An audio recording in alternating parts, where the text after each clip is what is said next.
on localise à Latines pour la première fois avec certitude dans l'histoire la présence d'un moulin avec chaisal et battoir en 1435. Au début du XVIIIe siècle, le complexe s'est étoffé avec 4 moulins, un battoir et une pièce chauffée pour le locataire. En 1726, une crue de la Vièze emporte tout sur son passage. La reconstruction se fait sur le haut de l'ancien pont à distance du cours d'eau. Au XXe siècle, après la disparition des champs de froment et l'industrialisation des moulins, tout s'arrête. Voilà, depuis 1949, tout s'est arrêté à Latines, 35 ans de sommeil pour gentiment se réveiller. Si j'ai bien compris, en 84, on commence à y faire des fouilles. En 86, on crée la fondation Vimoti.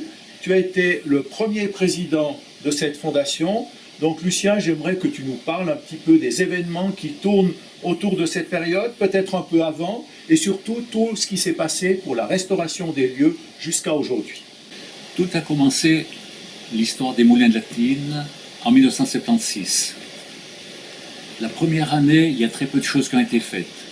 J'ai pris contact avec un autre propriétaire, Fernand Berru, qui était propriétaire de la forge. Ensemble, nous avons essayé de tout remettre en état, couvrir avec des tôles. Plusieurs démarches ont été faites pour avoir des subsides, c'est-à-dire qu'il fallait avoir des papiers officiels pour envoyer à l'État du Valais et la Confédération.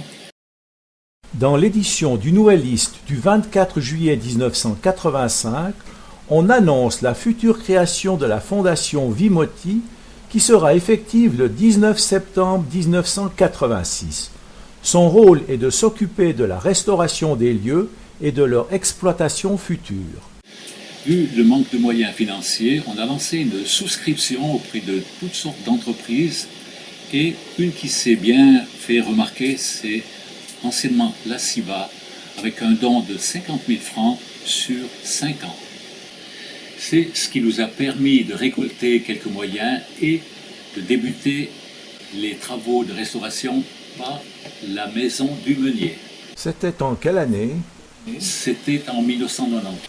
Donc il a fallu attendre environ 4 ans. Il a fallu 4 ans pour avoir les moyens suffisants pour rénover. Grâce aux explications de l'ancien meunier, le propriétaire, on a pu faire des plans qui représentaient exactement les dimensions de l'ancien bâtiment qui ont été contrôlés par le service des monuments historiques et les travaux ont pu débuter. Donc naturellement, c'était indispensable d'être au plus proche de la réalité historique. Ça devait être exactement comme avant.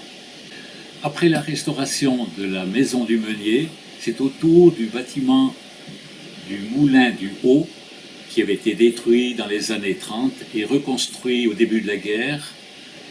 Et il a été rénové en même temps que la maison du meunier, qui sont contiguës. Donc c'est suite à un éboulement. Suite à un éboulement dans les années 30. L'étape suivante, c'était la reconstruction du moulin du Bas, en entier, y compris les fondations, et avec une entreprise locale qui a dû faire venir des ouvriers spécialisés de l'Italie pour faire les murs à sec. Pour l'instant, seuls les bâtiments ont été reconstruits. Le montage des moulins va venir un peu plus tard. L'année suivante, c'était la reconstruction du bâtiment au-dessus de la forge, bâtiment qui nous a été payé par la loterie romande. Une particularité au chalet au-dessus de la forge, c'est le toit, qui était recouvert avec des bardeaux faits par un privé, Marius Martenet. Tout fait les bardeaux un à la main avec du châtaignier sauvage qui dure beaucoup plus longtemps que le mélèze. On le trouve où ce châtaignier? Il y en a dans la région? Il y en a dans la région, puis il est allé même de la sortie de la commune pour en trouver. La même année, on a installé la forge, tout l'outillage de la forge qui nous a été offerte par Charles Maire, lui qui l'avait acheté au moulin de Latines à la fin de la guerre et à l'arrêt de son travail, il nous l'a offerte. nous l'a donné. Monsieur le maire a eu l'occasion de nous montrer comment installer la forge et il nous a fait des démonstrations du système, comment ça marchait, comment utiliser tout son outillage.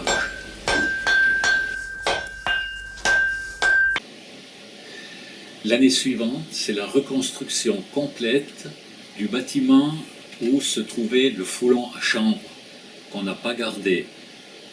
On a utilisé ce bâtiment pour faire une exposition sur le chanvre, le lin et divers produits qu'on utilisait pour faire des linges et des draps.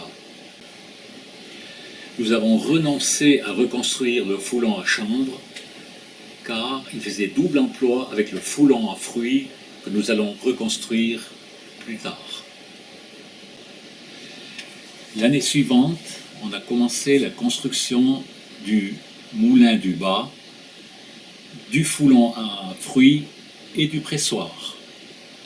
Tout ça ne s'est pas passé très facilement. Il y a eu des pièces qui ont cassé, il y a eu des pièces très difficiles à transporter, par exemple les pierres pour le moulin, c'était difficile de les installer, il a fallu les mettre de niveau manuellement.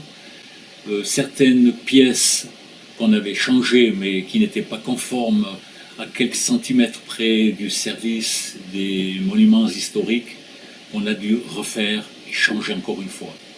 Le pressoir a une particularité, il est carré, 4 planches au lieu d'avoir, comme les pressoirs conventionnels, un cylindre rond.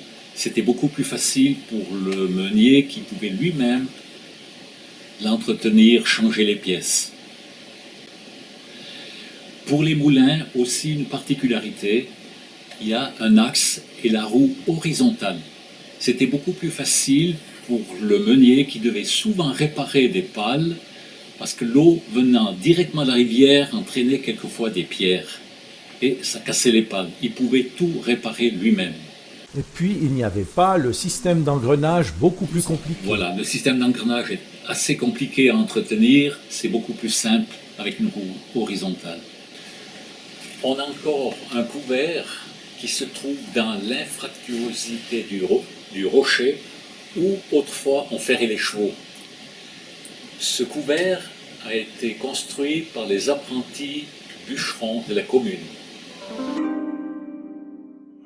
Entre 2000 et 2001, la protection civile de Trois-Torrents et l'association Juste Une construisent le sentier et la passerelle qui permettent aux visiteurs, en s'enfonçant dans les gorges, de voir le torrent de plus près et d'apercevoir la prise d'eau pour les moulins et le foulon. En 2009, grâce à un accord avec Swiss Vapor Park au Bouvray, les moulins de Latines sont représentés par une maquette du site avec, en arrière-plan, le pont du chemin de fer qui surplombe le complexe. Une belle publicité.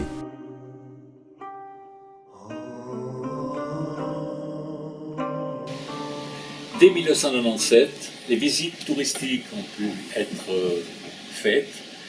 On avait le moulin du bas avec le foulon à chanvre et le pressoir, le moulin du haut et la maison du meunier qui était terminée, prête à être présentée. Mais il n'y avait pas encore la forge. L'espace Syrie, qui nous sert maintenant d'endroit de place pour le pique-nique, pour le public ou des réceptions, nous a donné beaucoup de fil à retordre. Au début, plus que 10 ans avant, à cette époque, les gens au service des monuments historiques n'étaient pas d'accord avec notre proposition pour la construction de cet emplacement.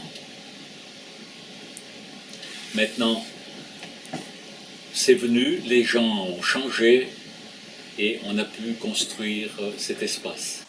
Mais il a fallu alors trouver l'argent. Mais voilà, il a fallu trouver l'argent. C'était pas si facile. En 2015, la présidence de la fondation passe de Henri Moret à Jacques Widmer. Les projets sont alors le maintien en fonction des installations restaurées, une publicité afin de faire connaître le site au-delà des frontières régionales, de prévoir de nouvelles expositions transitoires pour maintenir l'intérêt du public.